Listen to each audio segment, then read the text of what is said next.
Hello friends, welcome back once again. Friends, आज की class में हम लोग जानेंगे डीएनए कुंडली का पैकेजिंग।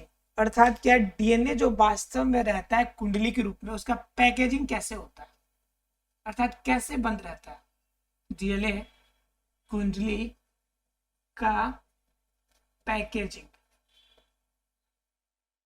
ठीक है, यानी कि डीएनए कुंडली का पैकेज बनता कैसे। ठीक है, इनका पैकेजिंग कैसे किया जाता है या कैसे इसे पैक्ड किया जाता है, पैकेज इसका कैसे बनता है। ठीक है, या पैकेजिंग कैसे की जाती है, इनके बारे में हम लोग आज की क्लास में जानेंगे। तो फ्रेंड्स, डीएनए कुंडली को पैकेज करने से पहले समझ में आना चाहिए कि डीएनए वास्तव में कितना लंबा होगा, तो हम उसका पैकेज करेंगे। मान लीजिए कि हमें 250 का पैकेट बनाना है, तो हमें तो ये पता होना चाहिए ना कि 250 का पैकेट होता कितना बड़ा है भाई। अब मालूम चले कि आधा किलो को पैकेट में हम 250 उसमें पैक कर रहे हैं, मालूम चले क्या कि हमने ज्यादा कम पैक करना था, ज्यादा हमने पैक कर दिया, घाटा लग गया। तो हमें डीएनए की कुंडली या पैकेज करने के लिए पहले डीएनए की लंबाई तो चाहिए हमें, कि डीएनए कितना लंबा होगा, तब ना उसके अंदर मटेरियल हम डालेंगे कि कितना लंबा तक जाता है। तो उस कंडीशन में पहले क्वेश्चन आती है, क्या हमें पता है कि डीएनए की वास्तविक लंबाई कितनी होती है, कि डीएनए की कुंडली कितनी लंबी जाएगी, कितनी लंबी होगी। तो वास्तव में डीएनए कुंडली की लंबाई जानने के लिए हमारे अंदर क्या ऑप्शन है, क्या हम जान सकते हैं, कोई तरीका है जिससे हम जान सकते हैं कि डीएनए कुंडली की लंबाई कितनी ज्यादा होगी। तो कहता है कि डीएनए कुंडली की लंबाई, डीएनए की जो लंबाई होगी फिक्स नहीं होती। अब तो और प्रॉब्लम हो गया, अब एक और प्रॉब्लम हो गया, कह रहा है कि डीएनए की लंबाई फिक्स नहीं होगी। तो मालूम कैसे चलेगा कि भाई कितना लंबा पैकेज करना है, कितना बड़ा पैकेज बनाना है आपको। तो समस्या उत्पन्न होगी। तो समस्या उत्पन्न होनी तो है भाई, अगर हमें लंबाई ही नहीं पता कि कितना लंबा होगा तो कितना माल बढ़े भाई, ये प्रॉब्लम होगी। लेकिन इसका एक अल्टरनेटिव ऑप्शन भी है। क्या ऑप्शन है हमारे पास, कि हमारे पास जितना है उतने को पैकेज कर देंगे, जितना हमारे पास अवेलेबल है सबको डाल देंगे।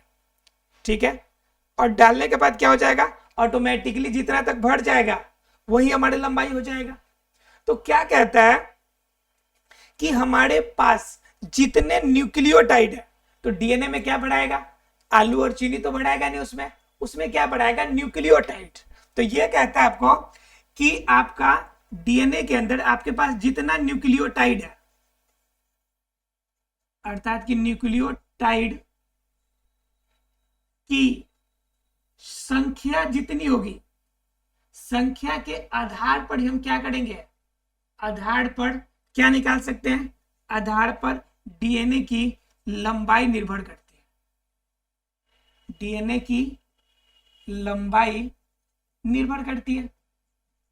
अब भाई डीएनए की लंबाई निर्भर किस पे करती है, तो उनके आकार पे, किनके आकार पे, तो न्यूक्लियोटाइड की संख्या कितनी है, कितना ज्यादा न्यूक्लियोटाइड है, भरने वाला माल कितना ज्यादा है, उसके अकॉर्डिंग हम लंबाई उसका बता सकते हैं।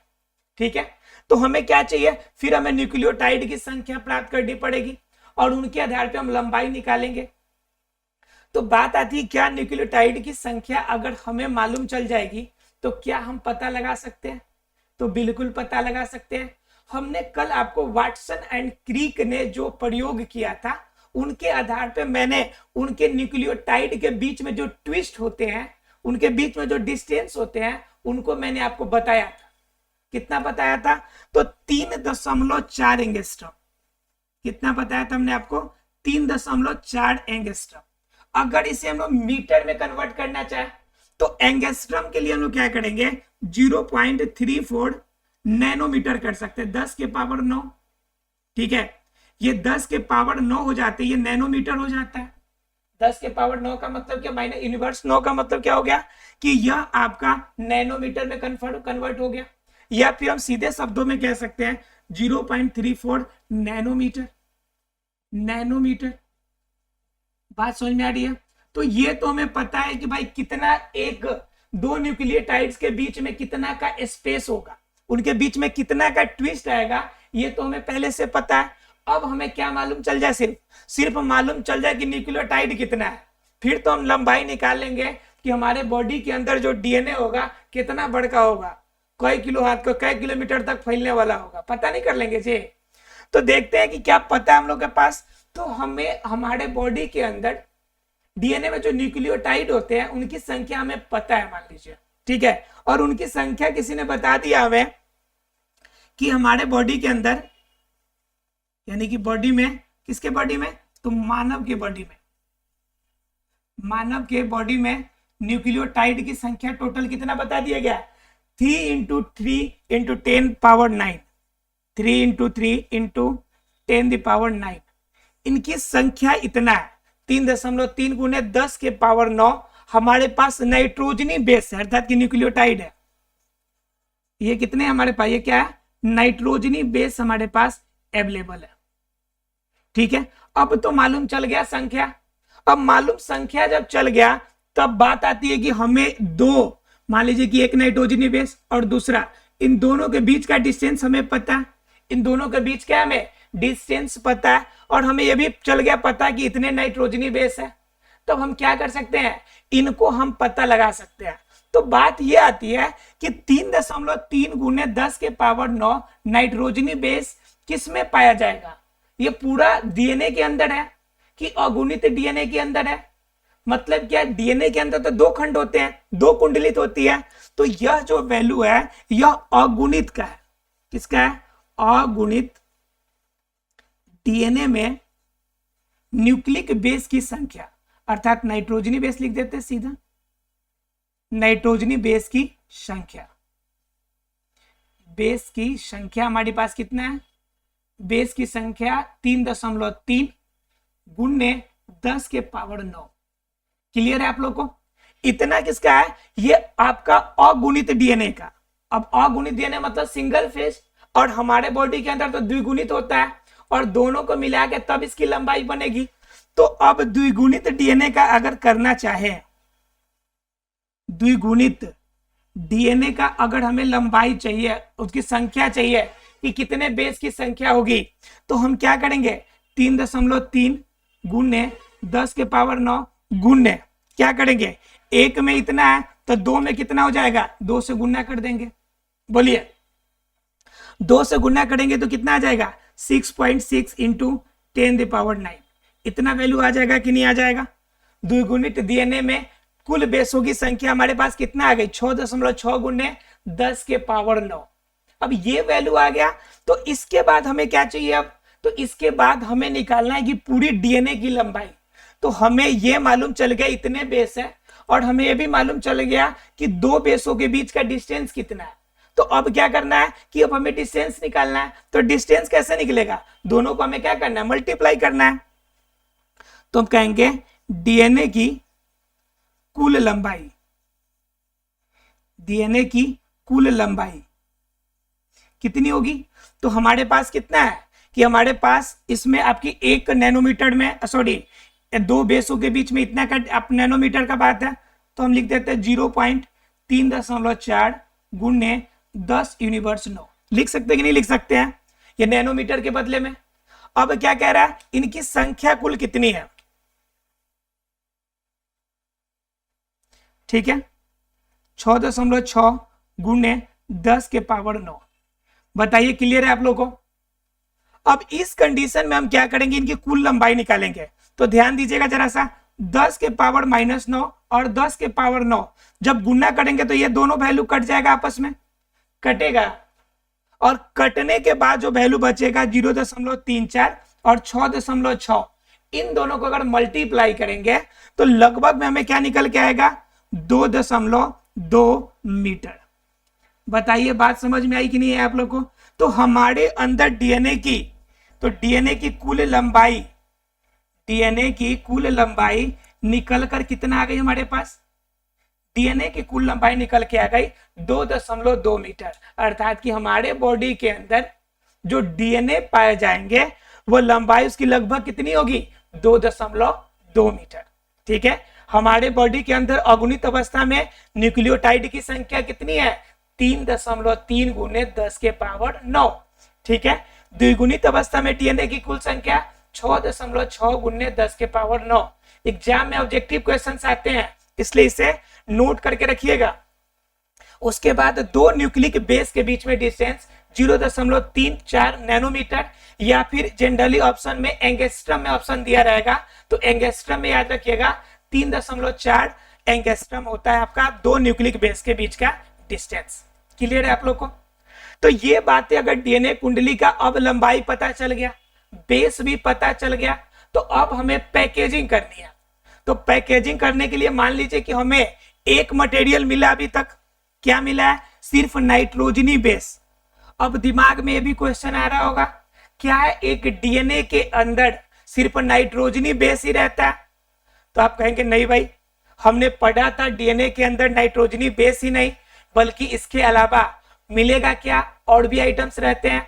तो हमने बताया था आपको कल कि यह क्रोमोसोम जब बनता है तो इसके अंदर दो चीजें पाई जाती है। एक तो पाई जाती है आपका न्यूक्लिक बेस, अर्थात कि न्यूक्लियोटाइड एक तरफ, और दूसरे तरफ क्या पाया जाता है? प्रोटीन। क्या पाया जाता है? प्रोटीन।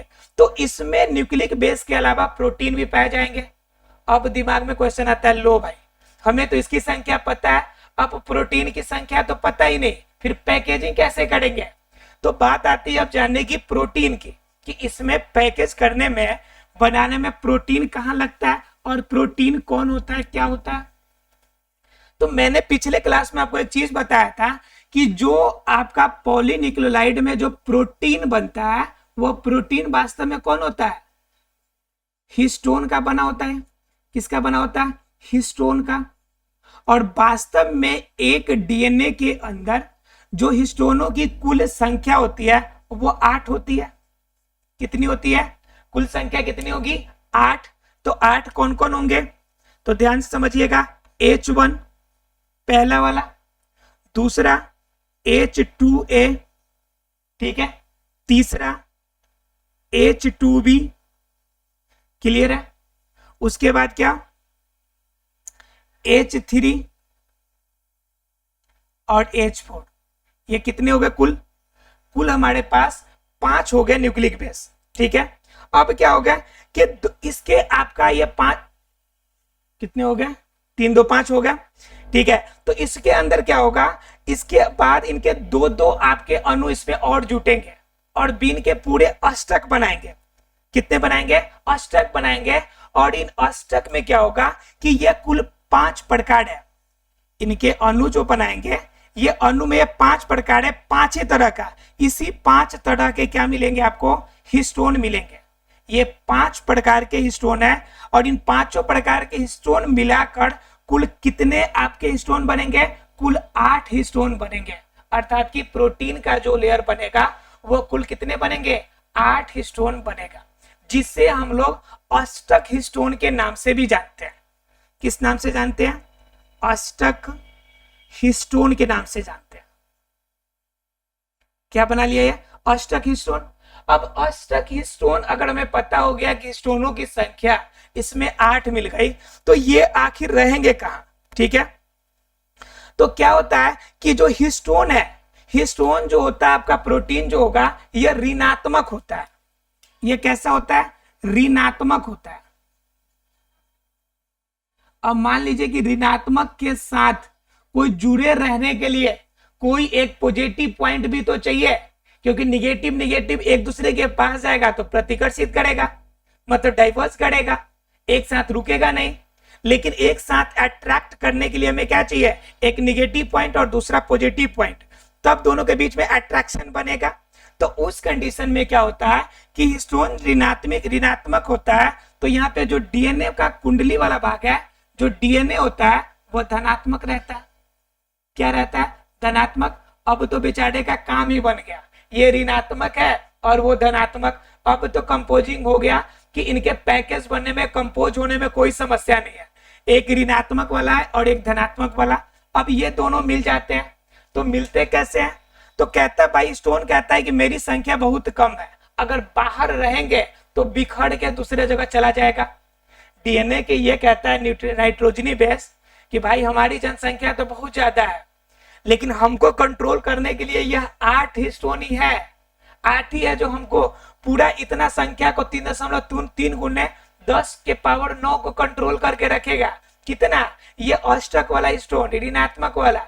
तो क्यों ना इसको बांध के रखेंगे, बाहर गए कहीं उड़ गया तब, कहीं दूसरे तरफ भाग गया तब, तो उस कंडीशन में क्या करता है कि ये अष्टक जो होता है, ध्यान से समझिएगा आपको इसको, अष्टक जो होगा,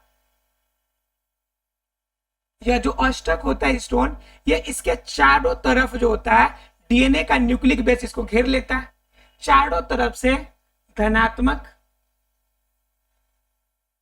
डीएनए का बेस हो जाएगा और बीच में बेचारे कौन हो जाएंगे, बीच में आपका हिस्टोन बच जाएंगे। क्लियर है आप लोगों को? अर्थात पैकेजिंग करने के लिए आपको क्या चाहिए, बीच में आपका अष्टक रहेगा और बाहर से न्यूक्लियोटाइड रहेंगे आपके धनात्मक रूप में। ठीक है, जैसे एक आपका हिस्टोन के आपके अष्टक के रूप में 146 डीएनए जो होगा, 100 आपका न्यूक्लिक एसिड एक आपका अष्टक के ऊपर घेर के रखेगा। एक अष्टक के ऊपर लगभग कितने घेर के रखेंगे, 146 न्यूक्लियोटाइड जो होता है घेर के रखता है। ठीक है, और यह 146 जो बनाएगा वो डबल घेरा बनाएगा, डबल लेयर, कि भागना तो मुश्किल नहीं, नामुमकिन है। कहता है ना फिल्म में एक डायलॉग है, डॉन को पकड़ना मुश्किल ही नहीं बल्कि नामुमकिन है। तो वैसे ही अभी कहता है, भाई हिस्टामिन तुमको बाहर निकलना मुश्किल ही नहीं नामुमकिन है, क्योंकि हमने पूरी चारों तरफ से धनात्मक का 2 लेयर बना दिया है। अब जाओगे तो जाओगे कैसे, तो चारों तरफ से धनात्मक का 2 लेयर मिलता है, जिसके अंदर 146 लगभग एक अष्टक के अंदर लगभग 146 न्यूक्लियोटाइड डबल घेरे के रूप में इसको घेर के रखता है। क्लियर है आप लोगों को? न्यूक्लियोटाइड इसे घेर कर रखेगा। यहां तक क्लियर है आप लोगों को? अगर ये क्लियर है तब हम लोग जानेंगे कि ये अष्टक की क्रिया होने के बाद ये पूरा कैसे होता है, इनके अंदर और क्या क्या पाए जाते हैं। ठीक है, जब ये आपका एक साथ मिल जाएगा, आपका क्या है, धनात्मक 146 न्यूक्लियोटाइड और अष्टक, तो इसे हम लोग एक नाम देते हैं। एग्जाम में कभी कभी ये पूछ देता है नाम, इसका नाम है न्यूक्लियोसोम। इसे क्या कहते हैं, न्यूक्लियोसोम। इसको किस नाम से जानेंगे, न्यूक्लियोसोम के नाम से जानेंगे। क्लियर है? उसके बाद आता है कि अब इनके अंदर और जोड़े कितने बनेंगे और ये धागा के रूप में कैसे बनेगा, अर्थात कि क्रोमैटिन का जो धागा बनता है, क्रोमैटिन का धागा किस रूप में बनेगा। ठीक है, तो क्या होता है कि इनके अंदर क्या होता है कि यह जो हिस्टामिन होता है, इनके पतले पतले एक धागा बनेगा। जब एक साथ ये आपका 146 के साथ ये न्यूक्लियोसोम बनेगा, तो एक साथ ये जुड़ के, एक साथ ये स्ट्रक्चर ऐसे जुड़ के एक पतला सा आपका क्या बनाएगा, श्रृंखला बनाएगा लंबा सा, जिसे हम लोग धागा के रूप में संरचना बनेगी। किसके समान बनेगी, धागा के समान। धागा के समान किसका संरचना बनेगा, न्यूक्लियोसोम का संरचना बनेगा। न्यूक्लियोसोम का संरचना बनेगा। ठीक है, संरचना बनेगा। ठीक है, अब ये धागा के समान जब न्यूक्लियोसोम का संरचना बनेगा, तो वही आगे जाके क्रोमैटिन फाइबर बनेगा, जिसे हम लोग क्रोमैटिन फाइबर या क्रोमैटिन जाल का नाम देते हैं। तो यही धागा आगे जाके क्रोमैटिन फाइबर का रूप देगा। इसके अंदर इस हिस्टामिन के अलावा और भी प्रोटीन होते हैं जो इनको और मदद करते हैं और इनको कलर देते हैं।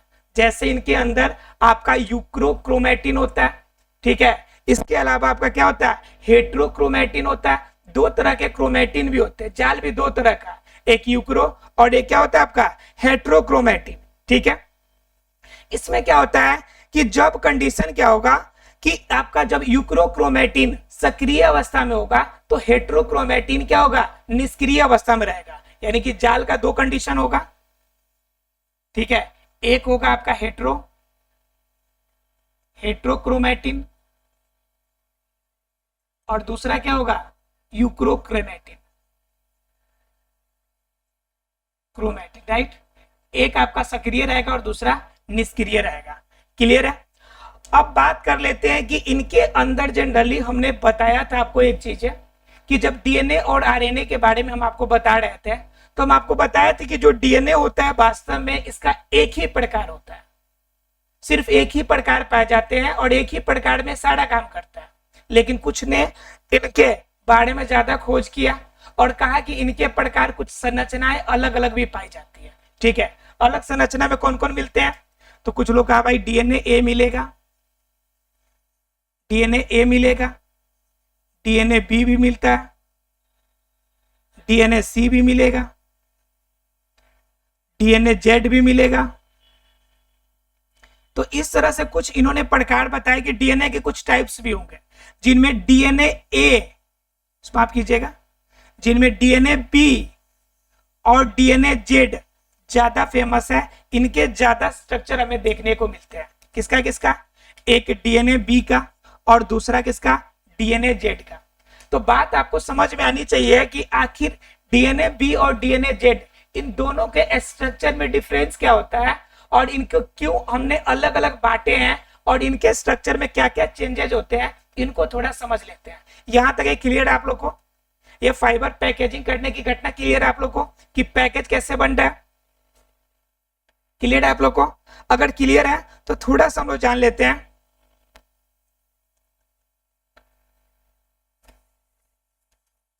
डीएनए बी और डीएनए जेड के बारे में।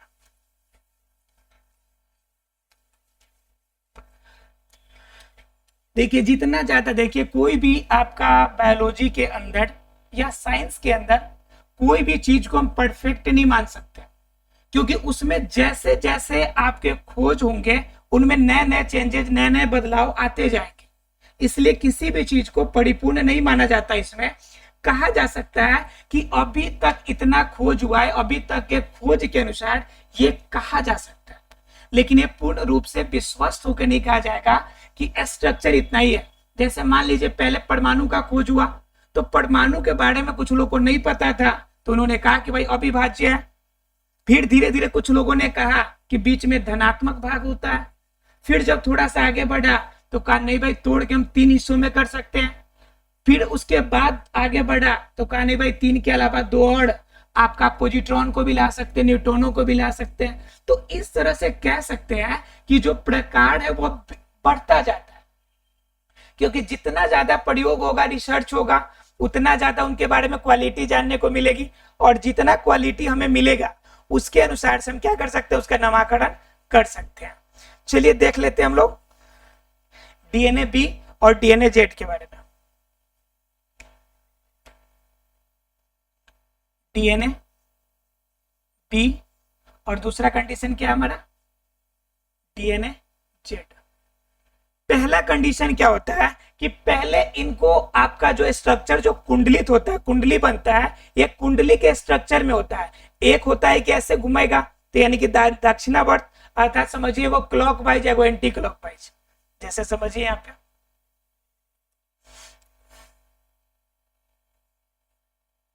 अभी इस रूप में है, ठीक है, ऐसे घूमेगा। या फिर कंडीशन एक समझिए, ऐसे ऐसे घुमा हुआ है और एक स्ट्रक्चर ऐसे घुमा हुआ है। देखिए दोनों में 2 कंडीशन अलग अलग रूप में घूमे हुए, तो इनके डीएनए बी और डीएनए जेड में भी आपका जो घुमाव होता है, घुमाव के अनुसार चेंजेज होता है। तो ये क्या होगा, ये दक्षिणावर्त होगा, दक्षिणावर्त मतलब कि दाहिने हाइट साइड में आपका घूमेगा, दाएं साइड में ये घूमेगा। क्लियर है? और ये क्या होता है, डीएनए जेड जो होता है ठीक इसके उल्टा होता है, ये बामे साइड घूमेगा, वामा हाथ साइड में घूमेगा। बात समझ में आ रही है? एक आपका क्लॉकवाइज और एक एंटी क्लॉकवाइज, यानी दाहिने हाथ की तरफ ऐसे जा रहा है क्लॉकवाइज और ऐसे उल्टा जा रहा है तो एंटी क्लॉकवाइज, यानी कि घड़ी जैसे घूमती उनकी दिशा में और दूसरा घड़ी के विपरीत की दिशा में। किसका है आपका, डीएनए बी और डीएनए जेड का। तो पहले कंडीशन में स्ट्रक्चर तो बदल गया आपका, उल्टा डायरेक्शन में हो गया। दूसरा कंडीशन क्या है कि इनके बीच में बेस पेयर्स जो होते हैं वो डिफरेंस होते हैं, ठीक है। इसमें क्या होगा, डीएनए बी के अंदर इसमें 10 बेस पेयर होते हैं,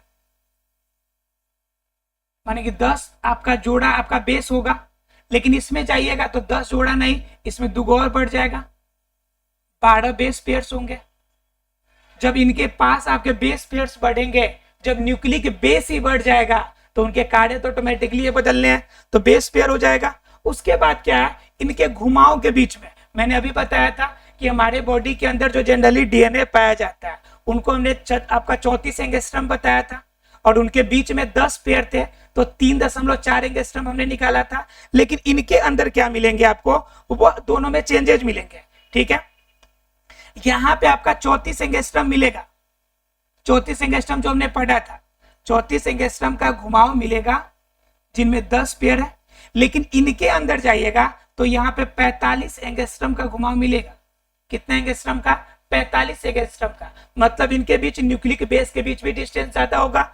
जब न्यूक्लिक बेस के बीच में डिस्टेंस ज्यादा होगा, बेसों की पेयर ज्यादा होंगे, तो कंफर्म है कि उनके बीच में डिस्टेंस भी ज्यादा होगा, मतलब डीएनए की लंबाई भी ज्यादा हो जाएगी। तो इसकी क्या होगी कि इसकी इस डीएनए की लंबाई जो होती है, लंबाई क्या होगी, छोटी होगी, और ये लंबाई क्या होगी, लंबी होंगी है। लंबाई में क्या होगी, लंबी होगी। बात समझ में आ रही है। इनकी लंबाई छोटी होगी और इनकी लंबाई क्या होगी, लंबी होगी, क्योंकि इनके बीच में घुमाव बढ़ रहा है। आपका घुमाव जब बढ़ेगा तो उनके बीच में डिस्टेंस बढ़ेगी। और दूसरे तरफ कह रहा है कि बेस का पेयर भी बढ़ जा रहा है, तो बेस का पेयर जब बढ़ जाएगा तो कंफर्म है कि उनके बीच में घुमाव का इसी भी आपका कंडीशन हो जाएगा। क्लियर है आपको। तो अब देख लेते हैं हम लोग आगे की तरफ। लंबाई छोटी और लंबाई लंबी हो गई। अब उनके बीच में एक और चीज आपको देखने मिलती है कि उनके अणुओं का व्यास, जो इनके आपके जो बेस होंगे, वो उनके अणु का जो व्यास होगा, अणु के व्यास में भी चेंजेज है। एक का 20 डिग्री है, 20 एंगस्ट्रम है, तो इनके अणु का व्यास 18 एंगस्ट्रम है, ठीक है। ये भी डिफरेंस हो गया। तो देखिए आपको डिफरेंस देखने को मिले स्ट्रक्चर में, तो स्ट्रक्चर में जब डिफरेंस मिलेगा तो कंफर्म है कि उनके गुण में भी बदलाव आएंगे। उनके बाद क्या, शर्करा की दिशा में भी चेंजेज आएंगे, ठीक है। इनकी शर्करा क्या होती है, इनके डाइऑक्साइड वाले शर्करा आमने सामने होगी, आमने सामने पाई जाती है। लेकिन इसके अंदर शर्करा में जाइएगा तो शर्करा बिल्कुल उल्टा मिलेगा, शर्करा विपरीत दिशा में जाएगी। अब बताइए बिल्कुल काम उल्टा कर रहा है कि नहीं। जब उल्टा करेगा तो आपका स्ट्रक्चर बदलेगा कि नहीं बदलेगा। एक और जान लीजिए, और क्या कहता है कि इनके बीच में दो न्यूक्लिक बेस के बीच में अगर निकाल के देखिएगा कि दो न्यूक्लिक बेस के बीच में आपका डिस्टेंस, तो ये 34 एंगस्ट्रम, इसमें 10 ही है, तो इसका कितना हो जाएगा, इसको 10 से भाग कीजिएगा तो लगभग डिस्टेंस कितना मिलेगा, 3.4 एंगस्ट्रम का मिलेगा। दो जोड़ों के बीच में, दो जोड़ों के बीच में कितना मिलेगा, 3.4 एंगस्ट्रम का घुमाव मिलेगा। लेकिन इसमें देखिएगा तो इसमें आपको लगभग कितना मिलेगा, 3.7 एंगस्ट्रम का घुमाव मिलेगा। बोलिए डिफरेंस आ रहा है कि नहीं आ रहा है। तो इस तरह से डीएनए बी और डीएनए जेड के अंदर में स्ट्रक्चर में आपका चेंज होता है, और इन्हीं की वजह से आपका दोनों को जनरली अलग रूप में माना जाता है। हालांकि डीएनए की खोज के हिसाब से जनरली कहा जाता है कि एक ही है, लेकिन अब थोड़ा सा आगे भी पढ़ने को मिलेगा कि इसमें चेंजेस मिलता है। हालांकि +2 में इससे ज्यादा नहीं पढ़ना है आपको, ये आपको थोड़ा सा डीप बातें चली जाती है, ये थोड़ा आगे पढ़ने को मिलेगा, ठीक है। आशा है फ्रेंड्स आज की आपको डीएनए कुंडली समझ में आ गई होगी। पैकेजिंग क्या होता है, पैकेजिंग में क्या क्या होता है और कैसे उसकी लंबाई निकालते हैं, सारी कहानी क्लियर हो गई होगी। मिलते हैं अगले क्लास में अगले टॉपिक के साथ, जिसमें हम आपको आरएनए के स्ट्रक्चर के बारे में थोड़ा चर्चा करेंगे, और उसके बाद हम लोग जानेंगे डीएनए के द्विगुणन होता कैसे है, ठीक है। मिलते हैं अगले क्लास में, तब तक के लिए thank you very much friends.